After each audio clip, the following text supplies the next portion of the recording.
y'all. Hello. Thank you for fixing that quick, Andy. Yeah, sorry about that. We updated. I think Mary emailed me like a couple days ago to update that landing page. We just never updated the waiting notification. Got it.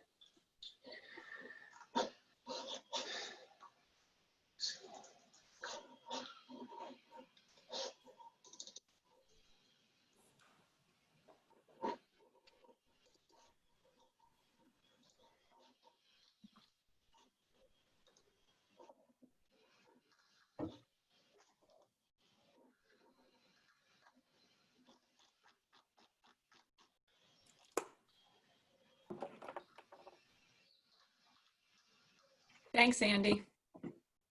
Yeah. I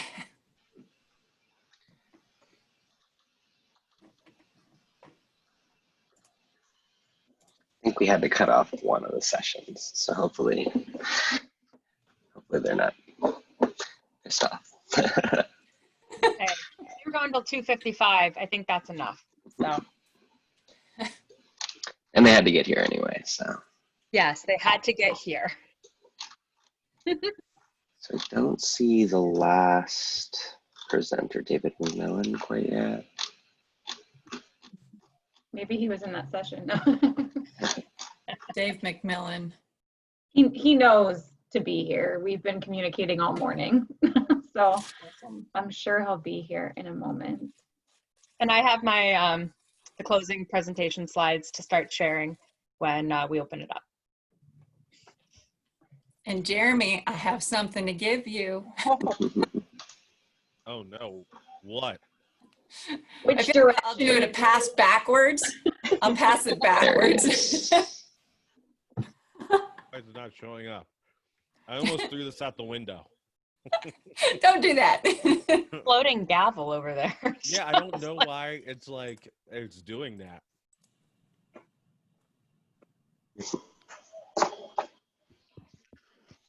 I'm sorry, Here, Andy. go here. I saw that it said that you were like in another meeting, but it said like the closing remarks and it said 4 o'clock. So I had it in my head like, oh no, what if he like wasn't coming back till 4? No.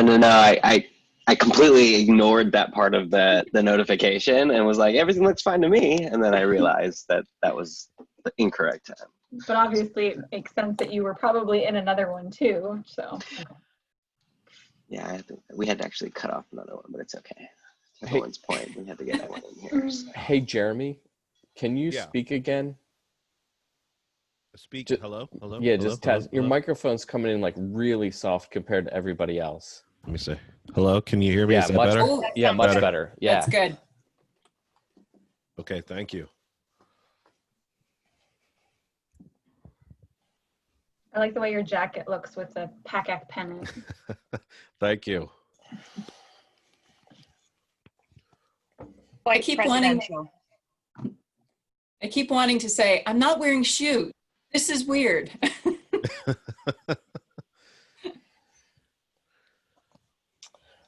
Apparently, the oath of office is asking all the people to stand, but I don't want to have them all reveal that they're not wearing pants. So I'm going to Stand, sit up straighter.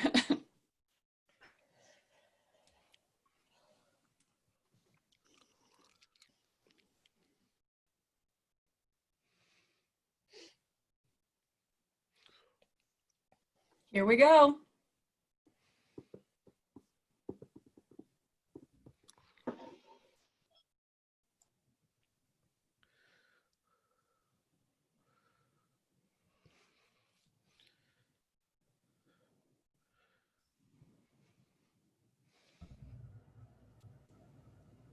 I think we need to start counting how many are coming into the room now. Hello, everyone, as you're coming in. We'll get started in a minute or two.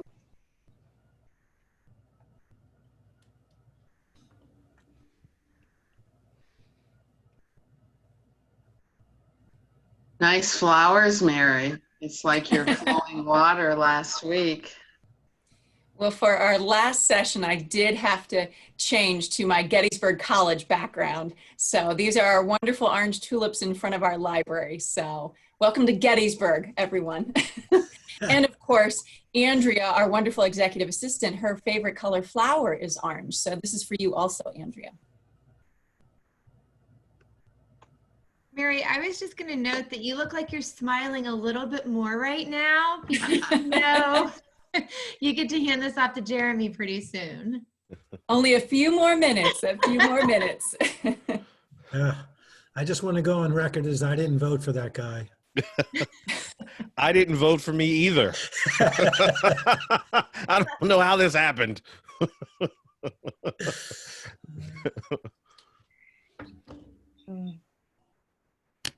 You know, Jeremy, I think a lot more people registered for this event, but they're not actually showing. I listen, I was expecting in my best dreams that 10 people would be on the Zoom to hear my words, and the fact that 11 have showed up, it means a lot to me. So I think it's the jacket, Ellen. What do you think? I think it might be. It might be. It's just too hip. I told him yesterday he looked like he was being a sports broadcaster with the big microphone and everything. And he said, well, I have more of a face for radio. True. I want to know if you have shorts on with that. I've actually got my khakis on. I'm fully like prepped, man. I'm fully prepped for this, Francine. I've got to hold up to like your standard, you know? You wouldn't be up here with shorts on. I'm not going to be up here with shorts on. He only wears his shorts in the office. Do you maybe have a face for podcast? Do I have what? A face for podcast, not a face for radio. You got to pump up the podcast listeners. Oh, that's right. I haven't even That's talked right. about that over like the last couple of days, and there's going to be more to come with that. So, I'll be your hype woman. yeah, oh, please do, please do. So it is now officially 3:03, and I think we have most folks coming in from the waiting room. So we'll go ahead and get started. And I don't think I'm supposed to tap a gavel or anything to start this, so I won't. But moving right into our closing remarks, first and foremost, and probably most importantly, I want to thank Taylor Miller from St. Joe's and our entire conference planning committee for a hell of a job. Yeah. Huge, huge thanks to Taylor and the whole crew, to everyone who is involved, to Britt from Ursinus, to Andrea, our executive assistant, to Chuck Bachman, who was our president as a part of it, and everyone on the committee. Huge thanks for a wonderful job on this PACAC conference, 57th annual, first ever virtual. So great job. And a special thanks to all of our sponsors. Once again, I want to highlight and shout out Revolution Prep, and specifically Andy. Andy, can you unmute? Quick hello to everybody. Hello, everyone. Andy has been managing everything behind the scenes in addition to the team from Revolution Prep, but huge thanks to Andy and the entire team for making this conference go so smoothly, and to all of our conference sponsors who have helped us to make not only this possible, but also future professional development opportunities possible through the Gustafson Fund, as those funds go into that for future events. The next slide is unknown actually to our executive assistant, but we are also celebrating our dear Andrea Castle-Bretz, who is with this conference celebrating 10 years of service and dedication to PACAC. She was also just married in February, so we did steal your picture, Andrea, from there. So Andrea, if you would kindly unmute, I would love to be able to give you these flowers in person. And as it happens, I will be driving to your house later today to deliver these. But if you want to say a quick hello, Andrea. Hi, everyone. Thank you so much. It's been a wonderful 10 years, and I can't wait for at least 10 more. Thanks for everything, Andrea. And we will be delivering a special plaque to you as well as your favorite cookies, because I couldn't resist on that front either. So huge thanks to Andrea for everything. Next in our round of thanks, we have wonderful executive committee members who are ending their term this year. And I will just read them out very quickly, but Dave Antonowitz is rolling off our presidential stream.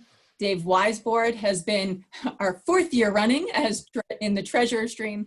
Justin Money is rolling off a ad hoc before he rolls on to president-elect. Lauren Gordon, our marketing director. Meg Ryan is rolling off as at-large delegate before she rolls back on as our membership chair. Michelle Oliva as membership chair. Rachel Mallory with the Professional Development Committee, and Ryan Janos also with the Professional Development Committee. And kudos to Rachel for rolling on as treasurer-elect shortly. To Stacy Kunitz as admissions practices chair, who will continue her work at the NACAC level in admissions practices. And to Taylor Miller. Huge thanks once again to Taylor Miller for her great job as conference planning chair. And with that being said, I will turn it over to my good friend and colleague, Dave Antonowitz, to administer the oath of office to our new and returning members.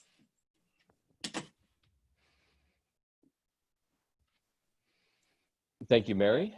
Ordinarily, I would invite these new and returning officers to stand, but I don't want to have you disclose whether or not you're wearing real pants. So I would ask you to follow along.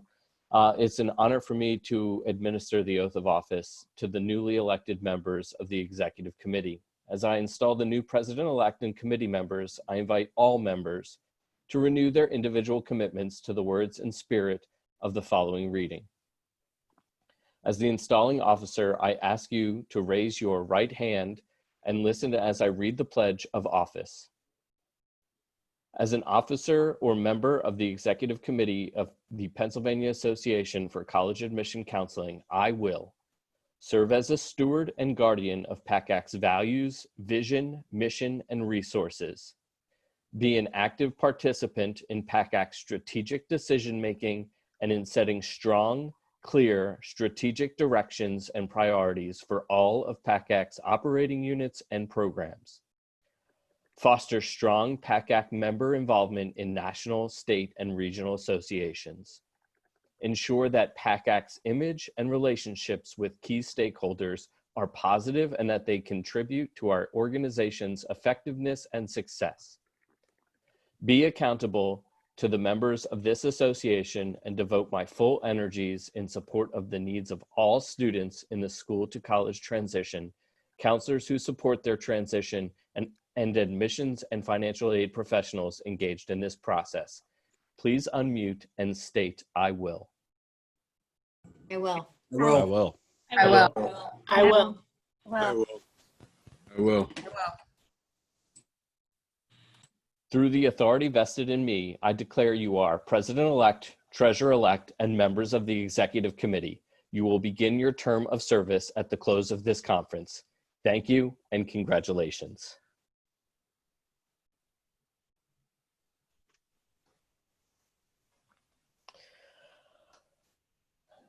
And now it's my pleasure to offer up another awards presentation.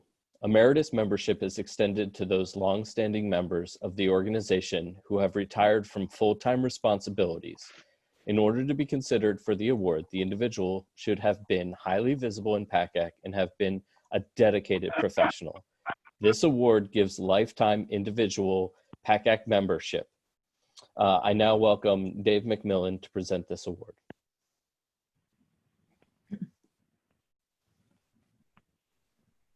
Thank you, Dave.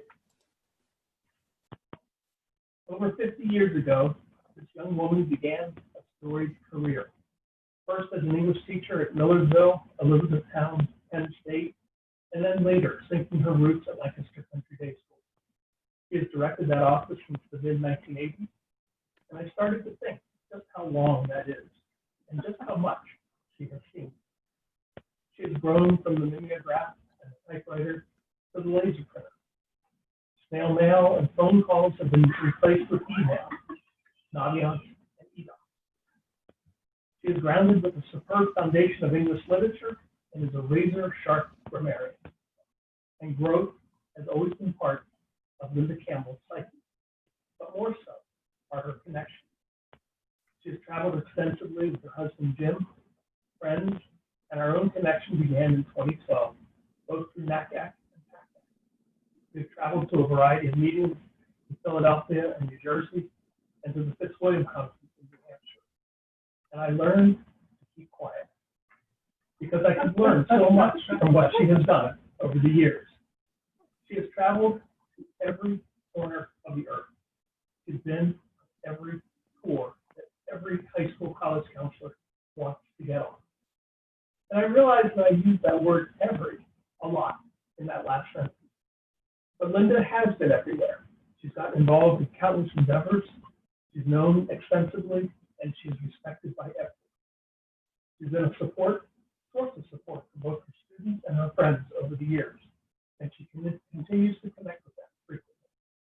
Her friends, Becky and Karen, shared stories about Linda, and the overriding thought that resonated spoke of Linda's care and support for both of them, as well as her spontaneity and willingness to jump at an opportunity to have some fun, to travel someplace new, to experience something new. And as much as we're thinking about this as an Emeritus Award, I like to think of Linda Campbell as someone always willing to try something new. I asked a former student to write something about Linda, and her words echoed. Her words echoed for me. The close relationship that a counselor often has with her students. And to say that Linda Campbell understood me as a student would be a severe understatement. Long before I could even comprehend life beyond high school, Linda saw who I was as a person and knew exactly where to point me as I set my sights on college. She knew how I could achieve my goals as I pursued my extracurricular and academic path at Lancaster Country Day. Most importantly, rather than telling me I had to be the best in everything, or that I had to copy what the best students were doing, she encouraged me to embrace the unique aspects of my own personality. She wholeheartedly believed in me at a time when I didn't fully know myself or appreciate my strengths. I have Linda to thank for setting me up to succeed in the life I live today. And in closing, Linda, know that you have touched the lives of thousands of students, hundreds of colleagues, co-workers, and friends, and we hope you will continue your affiliation with PACAC as an emeritus member. Thank you. Thank you very much, Dave. Thank you. I had no idea this was happening. I thought I was having lunch with Dave, but surprise, surprise. I'm like, what? I was going to leave at 3 o'clock.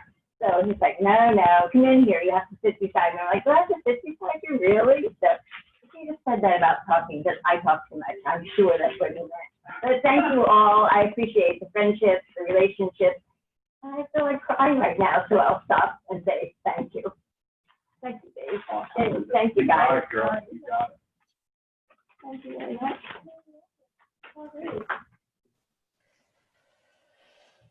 Well, thank you, Linda, for your years of service, not just to PACAC, but to the profession as well, and for your mentorship to countless number of admission professionals.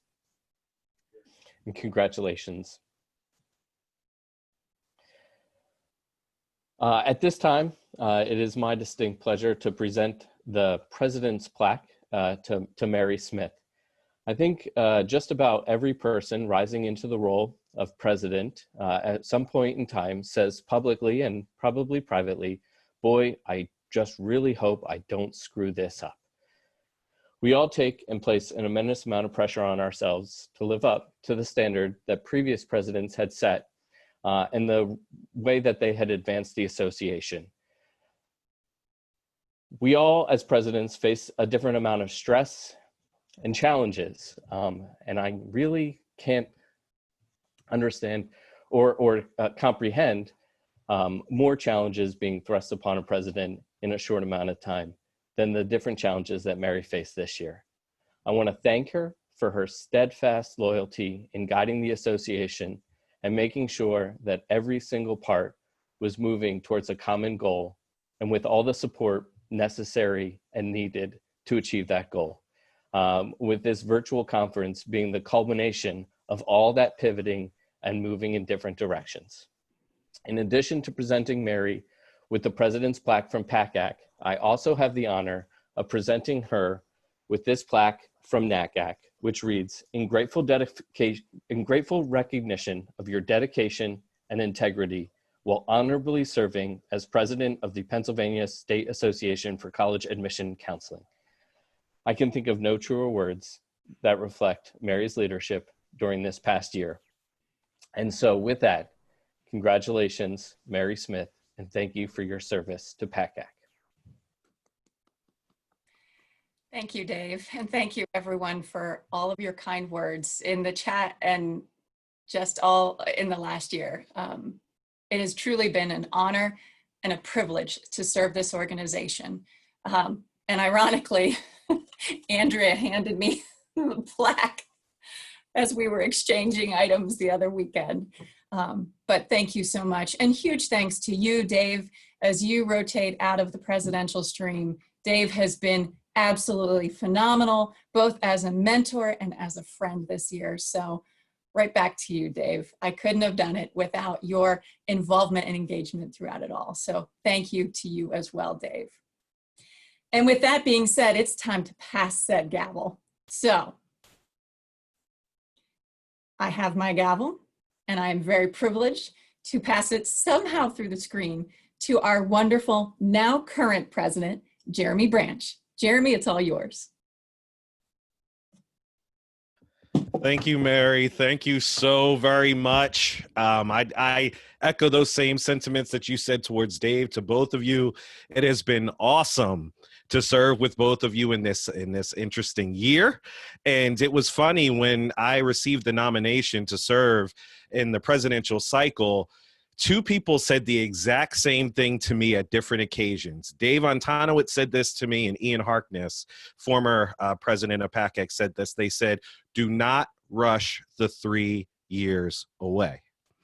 And that's an interesting thing, because when you first receive this appointment, the first thing you think to yourself is, I committed to this for 3 years. 3 years. How old will I be when this is over, right? But after doing this year, this president-elect year, you see why they say that, because it moves so quickly. You're so involved in important work. And at the same time, you're enjoying it with the people that you serve with. And we know that old adage that time flies when you're having fun. And that's certainly what happened this past year, getting to serve with the two of you. So I thank you for handing the gavel. And I just want to address everybody in the membership that's still on the call. Did you have a good time over these last 2 days? Nods of heads, little hand wave, jazz hand thingies, right? I'm glad that you did, and that you still are. And I have to tell you, I'm still in a bit of shock that we're not together. And every time I look at Dave Antonowitz and his screensaver and I see Seven Springs in the back, my heart aches a little bit, right? Because that is one of the places that if you wind up going to more than one PACAC conference, at some point in time, hopefully, you spend some time at Seven Springs with all of us. And it becomes almost like the PACAC home, like the unofficial home of our association. So not to be there with all of you was difficult, but just as was said before, I personally am so extremely appreciative of Taylor Miller, the conference planning committee, and all the individuals who had a role and had a hand in making this thing happen. Just think about what they had to do. Taylor and the crew, when they got their commission, right, to make this conference happen at Seven Springs, they fully planned for that for about half a year, right? All their energy had gone into that, all their enthusiasm. You're thinking about doing, my favorite part, the meal testing, right? So you're doing the little taste test, right? You're starting to envision where the different things are going to be, the PACAC signage, how sign-in going to go, when do we get registration up? And then they had to transition to bringing us all online virtually. Emotionally, that had to take a toll. This is not what Taylor signed up for, but she didn't complain. And it reminded me of just how much our leadership throughout this association has just charged forward without complaining. Dave Antonowitz did not expect to step into his presidential cycle and have to deal with the Department of Justice investigation. Didn't expect it, but he didn't complain. Mary Smith didn't complain when she had to deal with the fallout of the Department of Justice and, oh yeah, a pandemic. She didn't complain, right? So I sit here in front of you taking the gavel, and I'm certainly not going to complain either. It warms my heart that so many of you have hung on to hear me in my closing words and remarks today. As I expressed to some of you as you were coming into this particular session, I was confident that, you know, about 10 people would stay on. And so the fact that 11 of you have stayed with me, it means a lot. It really does mean a lot. It warms my heart also to be able to just share some comments with you and give you a little bit of an idea as to who I am. I know some of you are like, who is this fool and why does he have the gavel? Right. Well, I'm going to tell you a little bit of my background to help you understand who I am before I step into this role. My name is Jeremy Branch. Right. I'm the Senior Assistant Director of Enrollment Management at Penn State's Brandywine campus in Media, Pennsylvania, where I've actually spent the totality of my college admissions career. All almost 14 years of my time in admissions has been there. Right. I also, in addition to my recruitment and territory management responsibilities, I also serve as a part of the Schreier Honors College Review Committee for the university. And I try to do a lot for the communities that I serve in my territory. So I also sit on 7 different school counseling advisory boards. And I also have a podcast, Branching Out, College Admissions in the World It Inhabits, which I encourage you to find on Spotify and iTunes, as I'll be having the President's Pod, little episodes to feature different members of our membership over the coming year. So I invite you to come on and have a conversation with me for the benefit of the membership. In terms of my background, many of you probably don't know this, but I grew up in Philadelphia. How many of you knew that?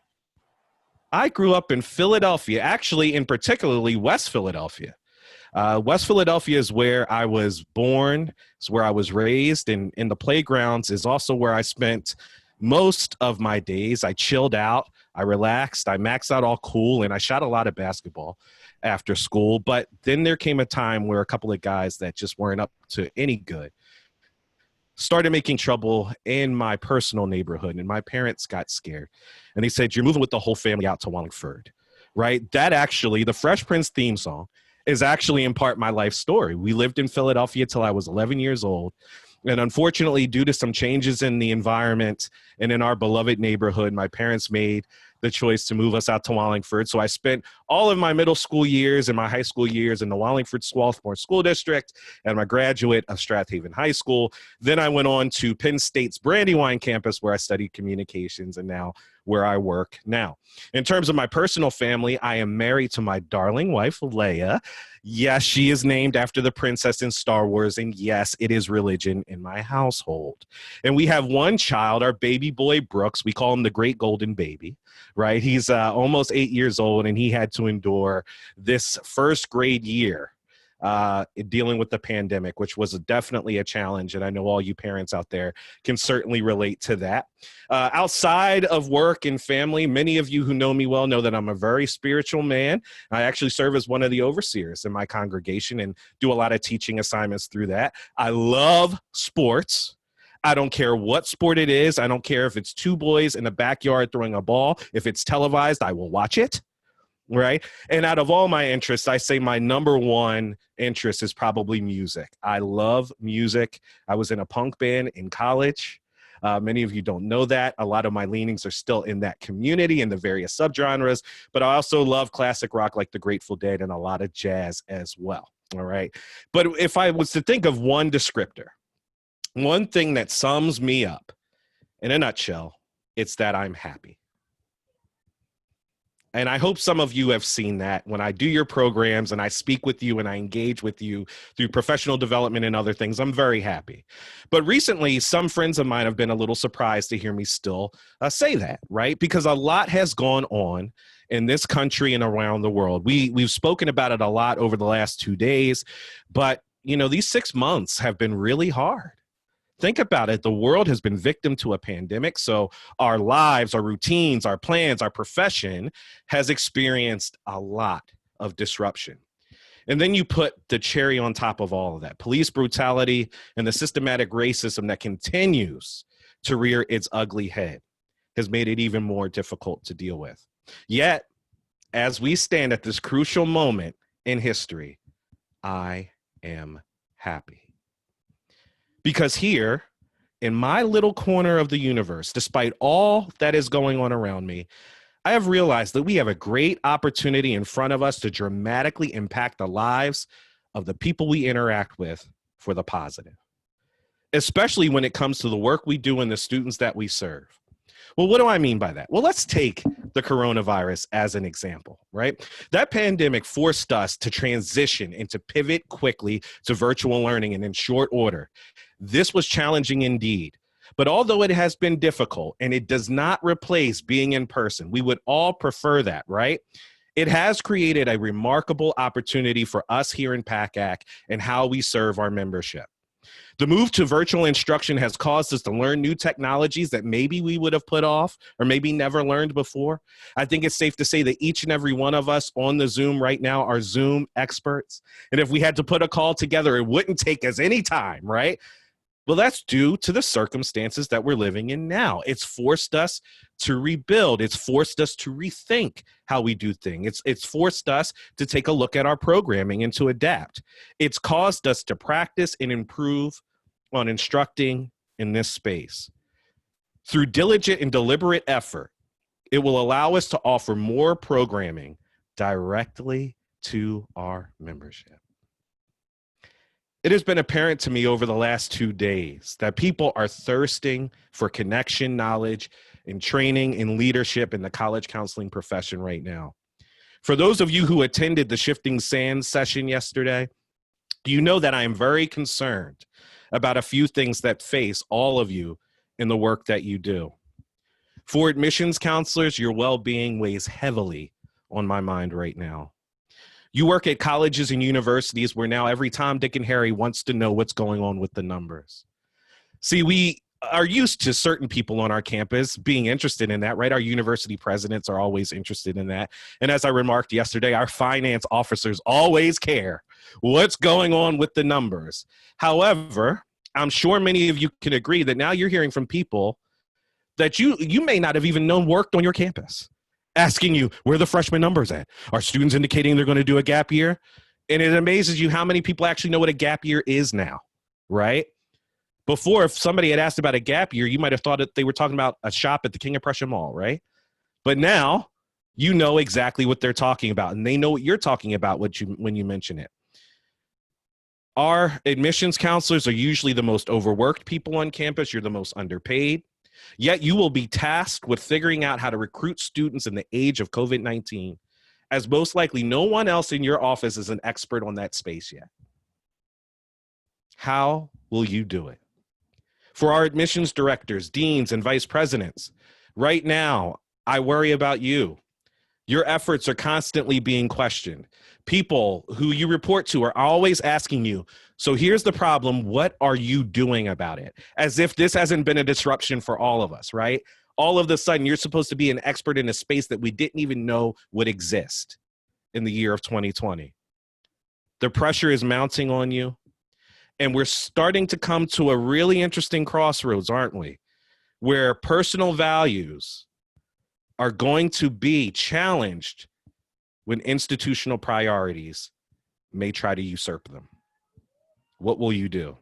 How will we react? Well, know that in my role as president, I will make sure that this association will support you. Over the next year, we expect budgets to be slashed. Your emotional and literal bandwidth will be taxed. But this association is going to work extremely hard in the digital space to bring programming to you and to help you carry those burdens. We're going to provide a space for you to talk and to collaborate, and we'll have more on that in the coming weeks. For my school counseling friends and college counseling folks on the secondary side, you know that I love you. School counselors, many people don't know this, but they're the reason why I actually remained in college admission. See, as I got to know them, going into my high school visits, after I engaged with the students, I walked by the school counseling office, and you get to really see in their space what they really encounter. And it is insulting to me now, over the years, when I spend time with these professionals, if anyone indicates to me that their school counselor does not do enough, you're going to have a problem with me. You're going to have a problem with me right then and there, right? But I worry about you. Counselor burnout was a worry for many counselors before COVID-19, but as the fall approaches, I worry about what you will encounter. See, trauma-informed counseling is something that you school counselors are going to have to do. These students who have used you as a support network for years have not had access to you in the same way over the 6 months. So what happens in the fall when those doors open back up and now you're there? The dump that will fall on top of you from your students as well as administrators, it concerns me. Who is going to do the trauma counseling for the counselors? I promise you that we here at PACAC will do the best to assist you in the work that you do. We're going to provide programming to assist you in your efforts. We are going to advocate on your behalf. We are going to bring the programming to you. And we will work extra hard over this next year to get more school counselors, especially public school counselors, involved in the association in a much fuller way. We need you. We need your voice. We need your perspective. We need your expertise. And hopefully with Zoom and other means, it will be easier for you to be involved and to feel supported. This now brings me to the other challenge we've faced over the last 6 months. Police brutality and the systematic racism that continues to plague the world that we live in. I first want to say thank you to the members of the PACAC community who have reached out to me over the last couple of weeks. It was not expected, but this is just an example of what happens when you become a part of just meaningful and fruitful professional development in associations. It's been unbelievable. A lot of people have expressed their support, and they've provided a listening ear during these trying times. What is happening around the country is disheartening. It is worrisome. And I'm not going to lie to you. I have had moments where I've regretted bringing my son with his pure heart into this detestable world. But let me tell you something about me personally. I have always known my value. And I've always known the value of all people. Because as I mentioned to you, I'm a spiritual man. And young in my years, my father brought me to a scripture at Acts, the 10th chapter, verses 34 and 35, that taught me that God is not partial, but in every nation, the man that fears him and does what is right is acceptable to him. So because of that, I know that I have always mattered in the eyes of the one whose opinion I care about the most. Yet that being said, I understand that others may be struggling in this time, trying to find the same peace that I have been fortunate to find. But I am happy because in my little corner of the universe, I can steer this organization to strengthen its commitment to serving Black and brown students as well as those who serve them. Because of that, I would like to announce that I have charged our Professional Development Director, Ryan Gillen, and his co-chairs of the Professional Development Committee, Catherine Souza and Krista Evans, to make sure that diversity, equity, and inclusion are represented throughout all PACAC programming from this day forward. From the sessions offered to the presenters featured and the frequency of the programming that is offered. Invitations will be going out shortly to those who have been selected to serve in a small working group to begin these preparations. After that, a larger call will go out to the membership at large so that anyone who wants to be a part of these efforts can do so. Now, when it comes to systematic racism, I'm sure that I feel very similar to many of you. I'm tired of the talking. And I heard this brought up in one of our sessions earlier, the accept session. See, to me, it feels like ever since the murder of Trayvon Martin, we've seen outrage over the senseless murder of Black and brown people. It feels like weekly. So the Facebookers, they change their profile pictures, right? And they maybe put a little filter on it that shows their support for what's going on. Tweeters retweet salient points from others made on the platform, and the conversations ensue, and people want to know, what do we do? What do we do, right? But see, the problem is after a few weeks, those profile pictures change back. It goes back to the dog, right? The tweets return back to meme sharing and popular culture, and the conversations stop. But why is that? Well, because oftentimes education has not been a part of the solution. Think about it. Without education, nothing will improve. Ignorance leads to fear, hate, and persecution. Education leads to knowledge, that leads to understanding, which leads to action. That is why the work we do and the action you take from this day forward is so important. It needs to be purposeful. It needs to be in small ways. It needs to be in very large ways. I want each of you on this Zoom call to think about this question I'm going to pose to you. I want you to think about it today. I want you to think about it Friday. I want you to think about it a month from now. This is the question. What do I do with the privilege, access, and means that I have to help others who may not have any of the aforementioned things?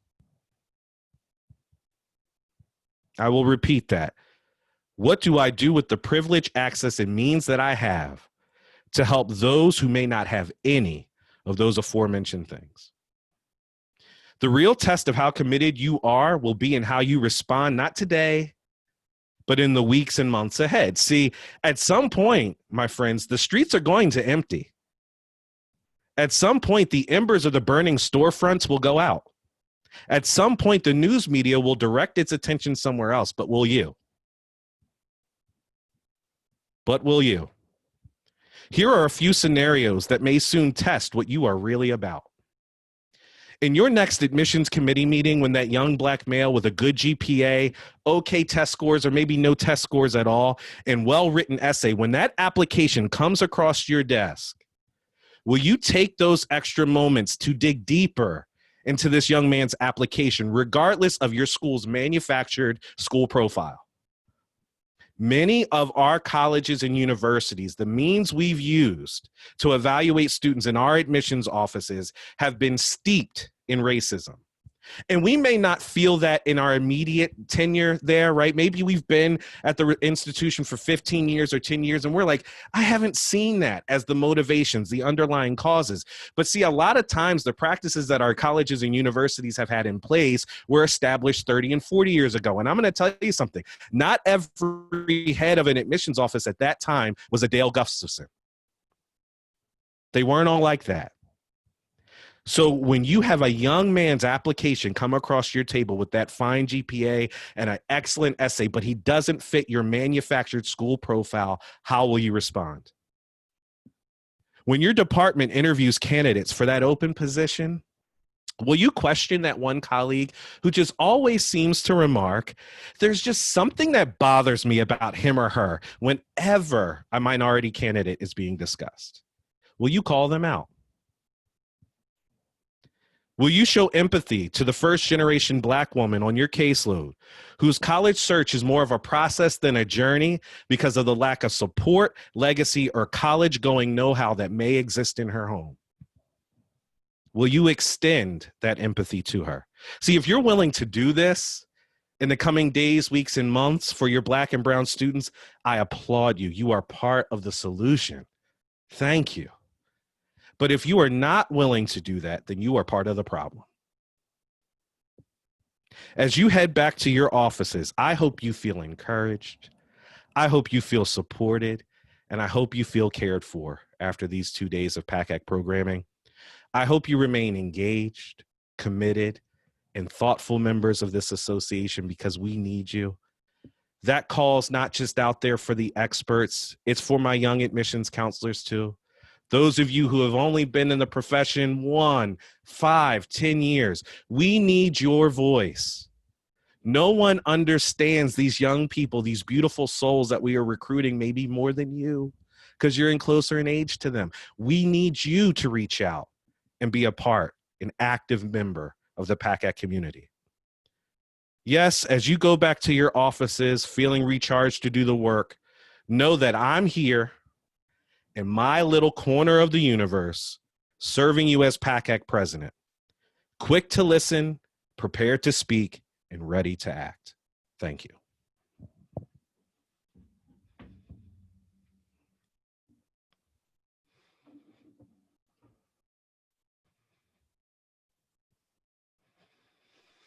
And with that being said, I make a motion to end the 57th annual PACAC conference. That's it. That's moved by David Antonowitz. Can I have that seconded? Mary Smith. The conference has concluded. Thank you so much for being a part of it. Enjoy the rest of your day.